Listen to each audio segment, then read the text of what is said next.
Hey guys, this is Emily. We're going to go through Chapter 9 today, providing time to read, when, where, and how. And this is my first time, so I will try not to make too many mistakes, but I do apologize in advance.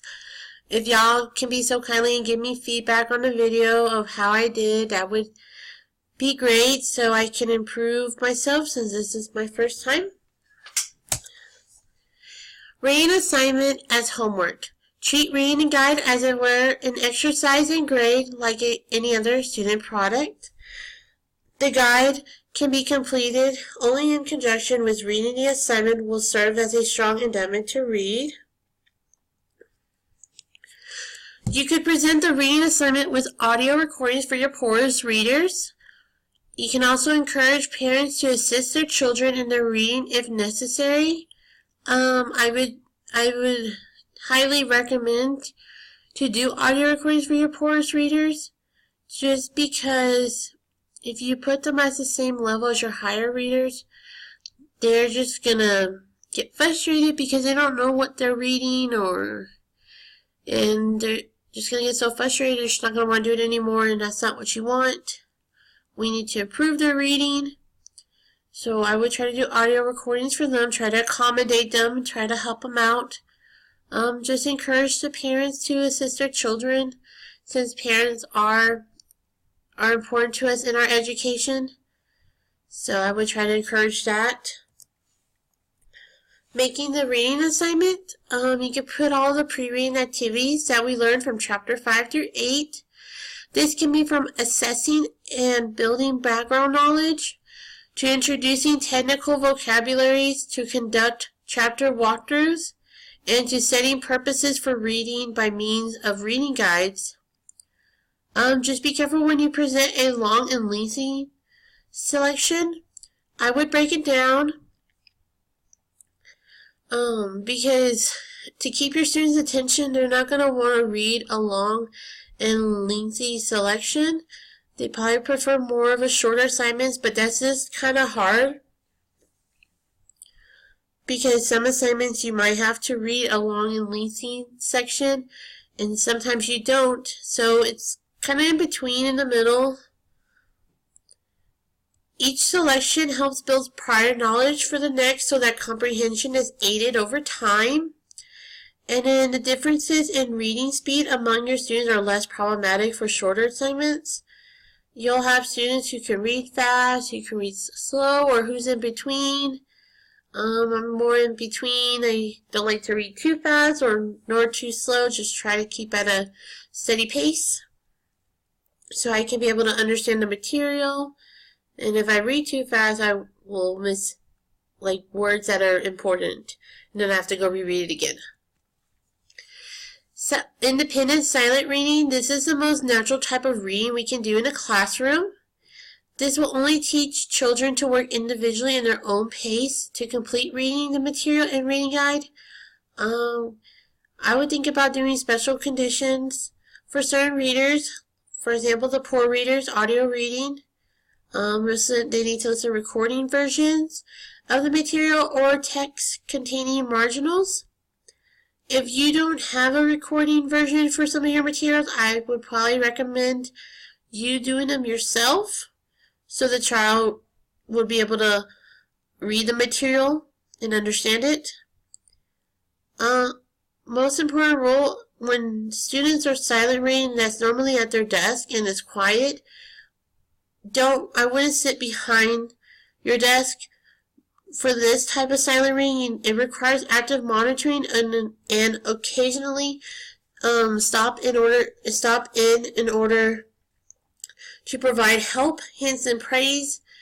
Just be there, watch them, see if they're even reading. I know, when I'm in middle school or high school and it's silent reading, people will just open a book and it looks like they're reading, but they're not. They're sleeping or just dazing off or texting now. So I would just be actively monitoring your students during this time.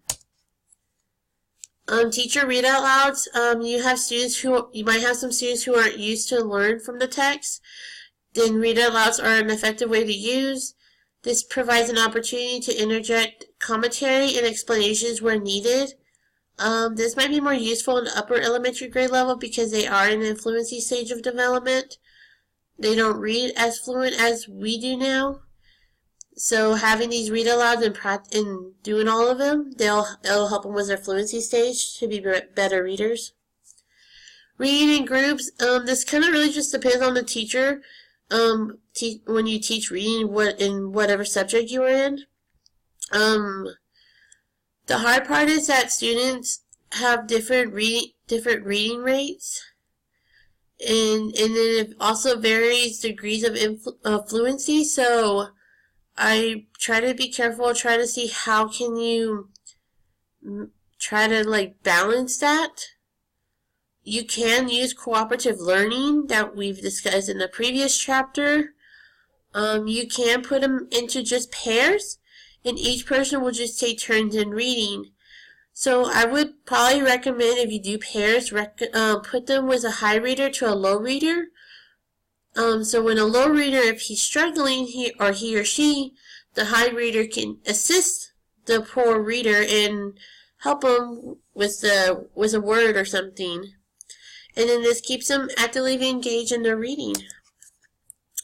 The Robin-bound oral reading, this is an old age practice of having students read the text out loud in order, and it turns into a live well in many contact classrooms. It doesn't really describe too much about it in the book. When I was reading it, this encourages inattentiveness unless it's someone's turn is approaching. So, I would be so iffy about this. I really am not sure how to see this. I've never heard of the round robin oral reading, but I would like to know more about it in the near future. Now we're going to talk about direct reading activity, the DRA.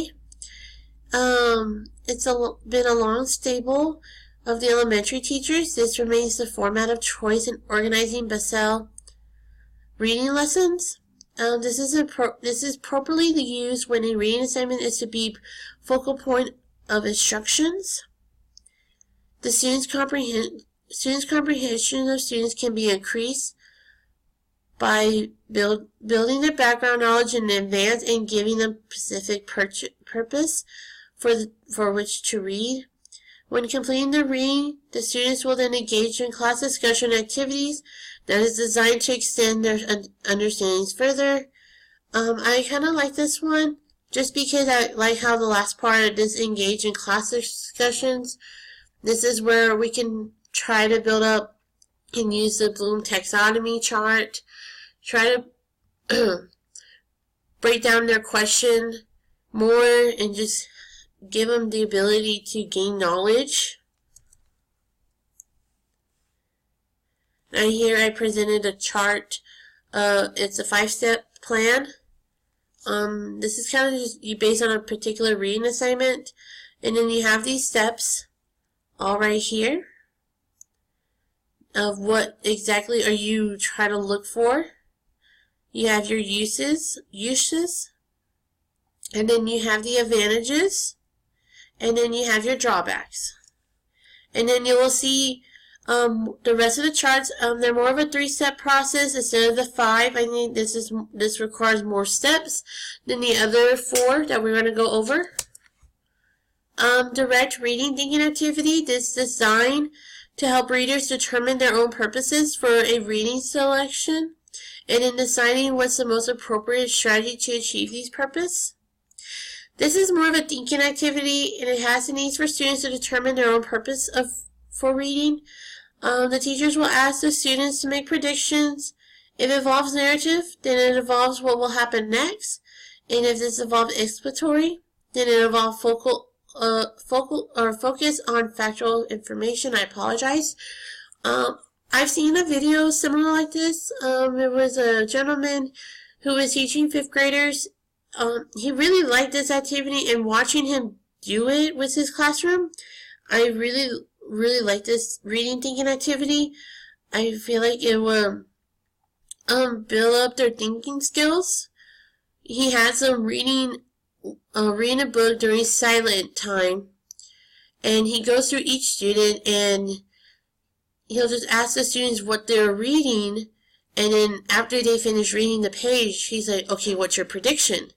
And they will tell him their prediction, and he encourages them to continue reading to see if their prediction will lead them to what they're thinking, or will their prediction lead them into different other predictions. And I think this is a really cool activity. Again, this is a 3-step process plan to create it. The KWL is more of a student-centered than the other two. This allows students to even wider altitude in deciding what information they will seek. This focuses on what the students know already, what they want to learn, and what they have learned. So you really want to try to focus on the know, want, and learn when you build in the chart for when I show you on the next slide. So you really want to determine what the students already know, what they want to learn, and what they have learned. So just like I said, focus on the K, the W, and the L. Want, know, learn, and learned. Listen, read discussion. This is considered a powerful tool for engaging struggling students in the classroom. This is a comprehension strategy that builds students' prior knowledge before they read the text. So for the first stage, the students will listen as the teacher presents the content for their reading through a lecture. You can include a graphic organizer. The second stage, the students then will read the text and compare what they learned during the lecture to their understanding of reading the text on their own. And then finally, the third stage, the students will discuss their understanding of the text with other students in their small or large group. The students who lack prior knowledge about the content will gain it during the listening stage, allowing them to more easily comprehend during the text during the reading stage.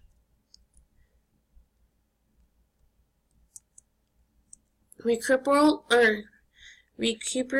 learning or teaching, I apologize, I'm so sorry. This is an instructional technique in which students work in small groups and apply comprehension strategies together to a new reading selection. The strategies include predicting, clarifying, questioning, and summarizing. Make sure to explain each of these strategies to your students just so they understand the 4 strategies you're asking them, and just make sure they're able to apply. So I would try to do an example before you give them the real reading assignment. And this is more of a collaborative approach, so you really have to be careful with this one and just read the directions. Comprehension strategies, there's 4 parts. First, the students will examine the reading selection and predicting what it seems likely to be about. Second, the student will clarify on the words, ideas, and even pronunciations. Third, the students will question once he has read each proportion of the selection. This is where you can encourage them to ask questions in comprehension level, like literate, inferral, and critical. And then fourth, the student will begin to summarize what he has read and discussed. Preparing students for recuperal teaching. First, each strategy must be carefully explained to define. 2, model. Show the strategies to apply just to make sure each student understands how to do it correctly. Guided practice. The new selections are introduced.